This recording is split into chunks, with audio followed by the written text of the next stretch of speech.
నాయనా నేను ఇంకోటితో ఒక్క క్షణం కూడా కాపురం చేయలేను. ఏమైందమ్మా? ఎక్కడదా చచ్చిపోయింది నా చేతిలో. అల్లుడు నా ముందే నా కూతురు కొట్టేదానికి వస్తావా? ఎన్ని గుండెలు అల్లుడు నీకు? ఒకటే మనిషి అనేవాడు ఎవరికైనా ఒక గుండె ఉంటది, రెండు వద్దా? రెండు ఊపిరితిత్తులే ఉంటాయి.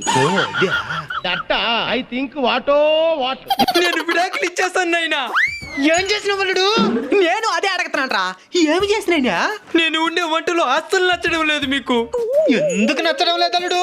ఏంది రా చేసే వంటలా? అన్నం మిరపొడి నూనె. ఇంకెన్ని రోజులు తినమంటావురా ధాన్య? మర్యాదగా దానికి ఏదైనా వంటలు నేర్పించి అత్తారింటికి పంపి, లేదంటే మా అత్తనే తీసుకుని వెళ్ళిపోతాను. అటు పని చేయొద్దు అల్లుడు, నేర్పించి పంపిస్తాను. రామ్మా